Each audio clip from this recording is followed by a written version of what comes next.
Yeah, bam, bam, bam, bam, bam. Next up, Russ and I are going to review Reservoir Dogs and discuss the 4K release. So crank up that K-Billy super sounds of the 70s, subscribe to us, and buckle in. Your ear's about to get cut off. Wow. That was really exciting. So out now on 4K Ultra HD from Lionsgate in a regular and in a steelbook is Reservoir Dogs. Juicy, Junior. Real juicy. The steelbook, as kind of gruesome as it is, I feel like is the only edition to get here. And I kind of made fun of this a little bit early on. I kind of wasn't sure about it. I hemmed and hawed and kind of like didn't even know what to think. Then I sort of read some early reviews that the transfer was excellent. Then I started looking at the steelbook and thought, you know what? As ridiculous as this thing is, this is going to sell out like crazy. This is going to be just such like a weird conversation piece in the future when you can't really get these anymore. Oh, yeah. And it's like, hey, what Reservoir Dogs copy do you have? And it's this freaking Sliced Ear. So I caved. I got it. It's right here. And it is pretty cool in person. So you admit you don't know what you're talking about? The ear slip is pretty cool. The back of the slip is pretty cool too. It's got all the characters sort of walking. The inside's pretty cool. I will say there's like the different chalk outlines of the different colors. And then I'm not sure about the discs. The discs have different colored guns that match the colors of the people. I think that kind of looks a little cheesy, but what are you going to expect from a steelbook that's got a sliced ear hanging off? What's this guy's problem? Well, and I'll say this about the steelbook. I maintained from the beginning, I loved just how absurd it was. Dude, I bought that stupid gas can edition, so I can't justify passing this one up. Ultimately, I still would have wanted a original art steelbook. I'll take this as a fun alternative, but if this was the original art, I would have been just as happy and wish it was. I will say, and we'll talk about this release and the transfer a little bit later in this segment, but it is razor sharp. It is absolutely outstanding. But let's talk a little bit about the movie, Russ. So just allow me to intro it for a second, even though I know it kind of doesn't need an introduction, but maybe there's a person clicking on this right now who hasn't seen Reservoir Dogs and is like, let's see what these two idiots have to say. I don't know shit. This is a 1992 feature debut of Quentin Tarantino. The plot, for anyone that didn't know, is about a diamond heist that goes terribly wrong. It stars Harvey Keitel, Tim Roth, Chris Penn, rest in peace, Steve Buscemi, and Michael Madsen. Despite not being heavily promoted, this film was a modest success. It was praised by critics. And after Pulp Fiction's release, that's when this movie started to gain a lot more popularity. People kind of were like, holy shit, what is this new director? Oh my God, he already has a movie out. Let me go see that thing right away. So people all of a sudden started flocking to Reservoir Dogs. Initially, he was going to shoot this himself in black and white for like 30 grand. So I kind of could make my movie, so I didn't have to fuck it up. I didn't have to compromise in any way. I mean, if you want to give me $1 million to make my movie, well then all great, but it's got to be the same movie because I can make this for $30,000 on 16. And that's when his friend and producer Lawrence Bender had, I guess, given the script to his acting coach, whose wife then gave it to Harvey Keitel. It's like, how lucky do you get that this thing like passes into all these different hands to finally like reach someone? Keitel, on the strength of the script, agreed to be the producer, which helped them raise about $1.5 million. So Quentin Tarantino had 30 grand. He was going to try to shoot this thing for black and white and whatever. Now he's got $1.5 million to work with. And that's also what allowed them to have a casting call, which is how they met Buscemi, Madsen, and Tim Roth.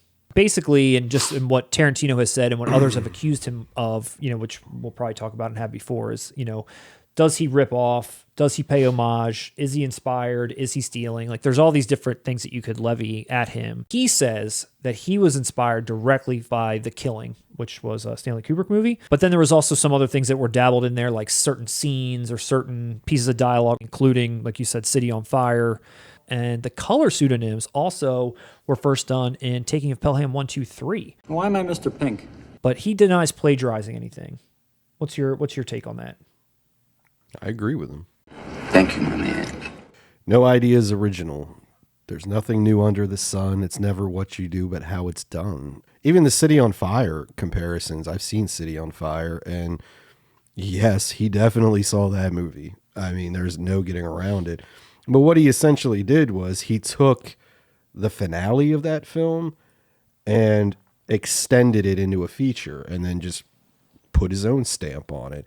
Inspired, yes. Theft, I personally don't see that. I've always maintained this about Tarantino. If he denied it, I would be like, dude, get the fuck out of here. You know what I mean? But he has always worn his influences on his sleeve. You can't even see this man in an interview without like giving movie recommendations like left and right. That's his life. That's his brain. It is not disingenuous. This is just, he is a film geek. Yeah. And that's what all of his movies represent. He riffs on B movies, grindhouse movies, exploitation films, but he is such a good writer that he elevates the material that he's riffing on while simultaneously honoring it. He's never talked down to any of these films and influences. And I mean, that's awesome. I don't know what is there to complain about that? Nothing at all. You're right. Nothing. I love this movie. You love this movie. We've done Tarantino talk before, and we've always ranked this film consistently higher than most of his other films. It's not number one, but it's always up there. I think the one thing I want to start with is just the like small scale sort of play kind of aspect to this movie. You know, it's very tight. It's very small. It's very contained in basically one area. There's a couple of other little sidebars that happen, which, you know, spice it up enough. But it reminds me of like a Hateful Eight, where it's like, you know, one spot to kind of play this whole thing out that could be done as a stage play. He was planning on shooting it himself. Yeah. He's not going to have access to, you know, money. Yeah, so if you keep it in one building, set, one building like that I've got. If it's that confined as and sort of as a play, like you said, that's feasible. That can be done. But then Harvey Keitel came in and gave him a couple extra dollars so they could film in a club. In a urinal. A urinal scene.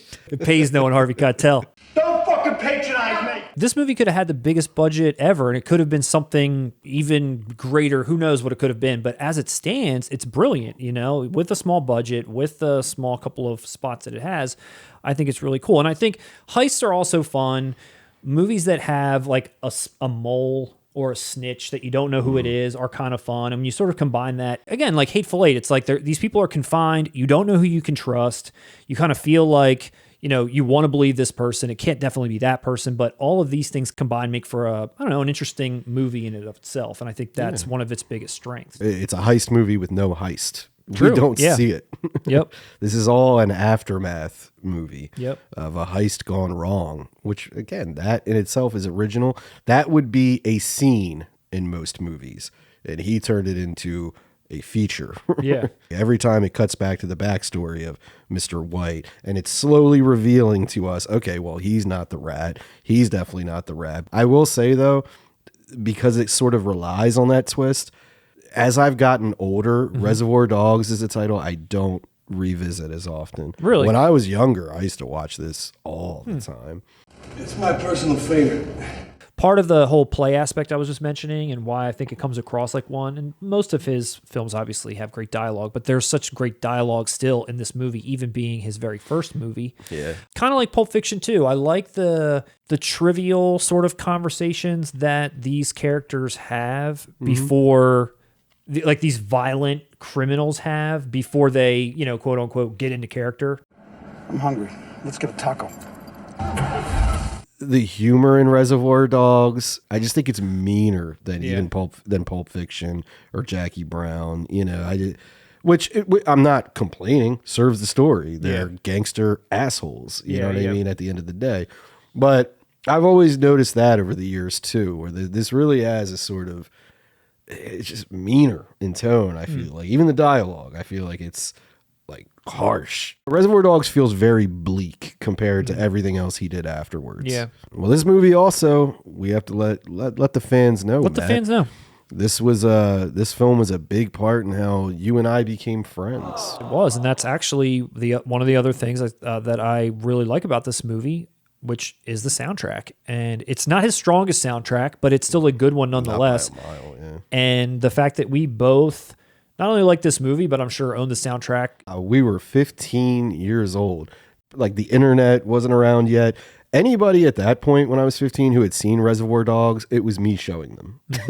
Honestly, it just was. I played bass guitar, you played drums, and the opening the little green bag is just bass guitar and drums. And at 15, I knew how to play because, like you said, I loved this movie so much, loved the soundtrack. Not only did I listen to it, I learned how to play it. I just started doing it. And then you did the beat, and you did the boom, boom, boom. Yeah. And I was like, oh, shit. It was so oddly specific. It wasn't just like I met somebody who had seen Reservoir Dogs. It was like, nah, you clearly own the soundtrack and you you learned how to play it. Like, how many times do you meet fucking people like that? Out of the fucking blue! It's one of his weakest soundtracks, but I can't fault that because they didn't have money. They didn't have anything. I mean, yeah, dude. And the thing that I read about that I think it was all for Stuck in the Middle with You. Yep, that's exactly like the whole damn budget went to acquiring that. Yeah. That's all they wanted. He was like, I don't even want a soundtrack. I just want to have Stuck in the Middle with You on it. And then I guess once they got a deal for a soundtrack album, they got a little bit more money to put other songs on, which is, you know, what they ended up doing. Little Green Bag, freaking awesome. Stuck in the Middle with You. I Got You. Yeah, dude. Joe Texas. Yeah. Awesome group. And the end song, like when the credits roll after, you know, all the gruesome You just named the 4 good songs in the movie, Lime and the Coconut. Yeah, and that's such a cool ending song after what you just watched.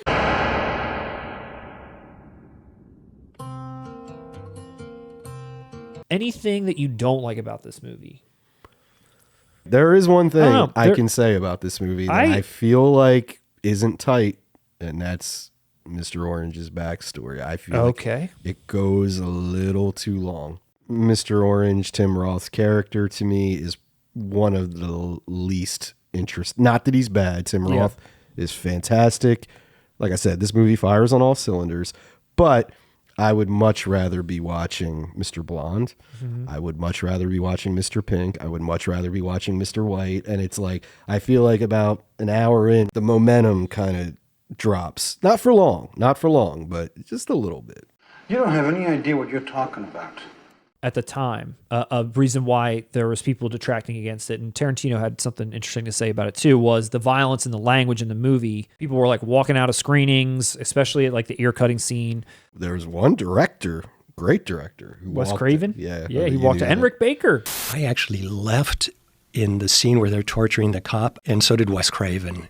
He got so jazzed by that, you know. That he got you guys to get out of Wes Craven couldn't take my movie, and Rick Baker couldn't take my movie. It's so cool, you know.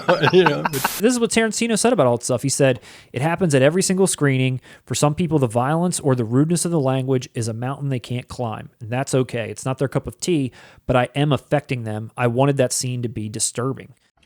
He's a fucking asshole. And Michael Madsen, holy shit, stole this fucking movie. Iconic performance. In my opinion, Mr. Blonde is the first thing I think of when I think of Reservoir Dogs. He's psycho as hell, but not over the top. Like he's cool. And it's like that adds this underlying menace. Yeah, because in that everything meeting, he's doing. he's like in a meeting earlier and he's like totally fine and normal. But then like when he's in a situation where there's like a cop, he's like, yeah, I'm just gonna fucking cut this cop's ear off because that's how crazy I get in these situations. I don't care what you know. Like, yeah. I'm just gonna torture you anyway. Wow. That was really exciting. Reservoir Dogs is considered a classic and a milestone of independent film. And we did a filmography review of Tarantino, and I think it still holds up in his filmography even to this day. All the films that he's done, it's still something that comes and stays at the top. And this movie itself has had a pretty long, trek on physical media. There was those individual color editions, which I had Mr. Pink. I always wanted Mr. Blonde, which got sold out immediately. And Same. I had White. Yeah, Mr. White. Mr. Brown, I think, became sort of a collector's item with a bunch of like Tarantino signing a bunch. The gas can editions, which we've talked about before. And by most accounts that I've read, even though I didn't really ever pick this out, but I guess the Blu-ray transfer has always been absolute garbage. Why? I watched this so much on VHS until I saw the new one. I realized, holy shit, I never knew how blurry this movie was. After popping this in and taking a look at it, and as well as, we've recorded a few screenshots for people to take a look at as well. And also a ton of reviews that have already been released wherever, Blu-ray.com and so forth, are kind of all unanimously saying what we're about to say, in that it looks spectacular. It is a complete, revitalization of whatever was before, however bad it was before. this is quite the upgrade to whatever Blu-ray you once had. Doesn't change the film. It makes it look brand new, essentially. Yes, like it was shot yesterday. Like this film came out last year. Yes, beyond impressed with just the clarity, the sharpness, the color rejuvenation. Just everything looks incredible. We also have a 4K comparison up if you want to take a look at some additional screenshots. But again, this is a classic film. It's a brilliant release. Russ, is there anything else that you want to add about this film? Anything else you want to cover or discuss? You want me to tell you what Like a Virgin's all about? It's all about a girl who dates a guy with a big dick. The entire song is a metaphor for big dicks. No, it's not. It's about No, it's not. It's about a nice girl who meets it. Whoa. Time out. Tell that motherfucking bullshit to the tourists. Like a Virgin ain't about some nice girl who meets a nice guy. That's what True Blue's about. I mean, great. No argument there, all right? But Like a Virgin's all about this coos. And I mean, she's a real fuck machine. I'm talking morning, day, and night. Dick. How many dicks is that? A lot. So anyway, one day she meets this John Holmes motherfucker. And he's like Charles Bronson in The Great Escape. He's digging tunnels. And she's feeling something that she hasn't felt since forever. Pain. It hurts her. I mean, it shouldn't hurt her. Her pussy should be like bubblegum right now. But I mean, when this cat fucks her, it hurts. It hurts like it did the first time. Hence, Like a Virgin.